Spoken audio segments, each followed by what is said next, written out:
पहला पाठ रोमियो के नाम संत पौलुस का पत्र, अध्याय 5, पद संख्या 12, 15, 17, 19, 20 से 21 तक। एक ही मनुष्य द्वारा संसार में पाप का प्रवेश हुआ और पाप द्वारा मृत्यु का।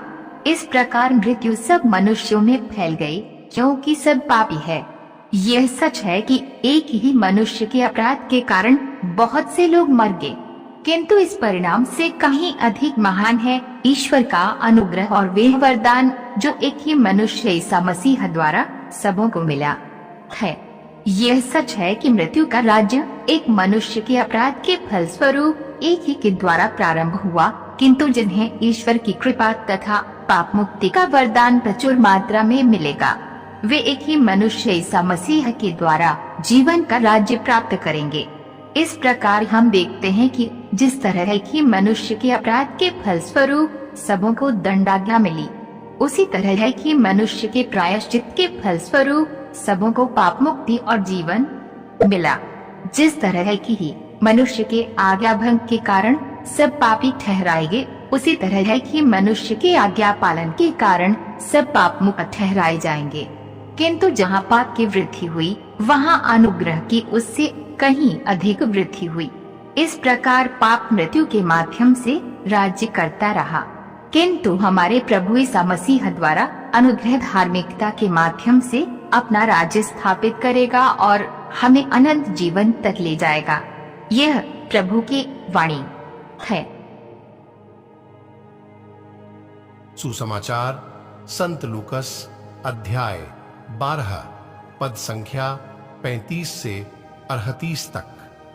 तुम्हारी कमर कसी रहे और तुम्हारे दीपक जलते रहें।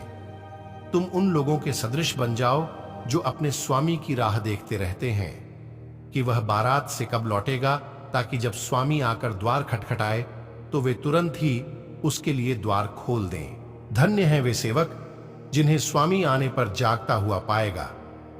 मैं तुमसे यह कहता हूं, वह अपनी कमर कसेगा, उन्हें भोजन के लिए बैठाएगा और एक एक को खाना परोसेगा।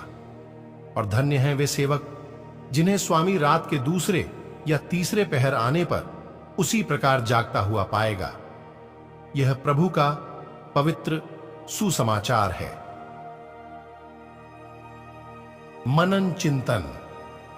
सुसमाचार का केंद्रीय विषय प्रभु का महिमामय पुनरागमन है। सुसमाचार परिच्छेद का सबसे महत्वपूर्ण विचार स्वामी की अनुपस्थिति है, जो अपनों को बिना त्यागे दूर चला जाता है। इसे ईश्वर के कार्य करने के तरीके के रूप में सुझाते हुए यीशु मानवता को दी गई स्वतंत्रता का रहस्य भी शामिल किए। हम यह चुन सकते हैं कि शारीरिक दबाव के बिना, चालाक पूर्ण उपस्थिति महसूस किए बिना जीवन के उपहार का प्रबंधन कैसे किया जाए। दीपक जलते रहने का रूपक प्रतीक्षा को सावधानी पूर्वक ध्यान देने के समय के रूप में दर्शाता है। स्वामी की स्पष्ट अनुपस्थिति उसके स्थान पर अपने ओर दूसरों के जीवन का पूर्ण मध्यस्थ बनने का दिखावा करने का प्रलोभन पैदा कर सकती है। ईश्वर के दृष्टिकोण से प्रतीक्षा प्रेम के नियम पर प्रतिक्रिया करती है। हमारा जीवन और कर्म दीपक को मंद या बुझने न दे। आइए हम प्रभु की प्रतीक्षा में ईमानदार और वास्तविक बने। प्रिय मेरे विश्वासी भाई बहनों, आप सभी परमेश्वर के विश्वास में बने रहे और उनके आने के दिन की प्रतीक्षा करते रहे। आज के वचन को सुनने वाले सभी विश्वासी भाई बहनों को परमेश्वर आशीष प्रदान करे। आमीन।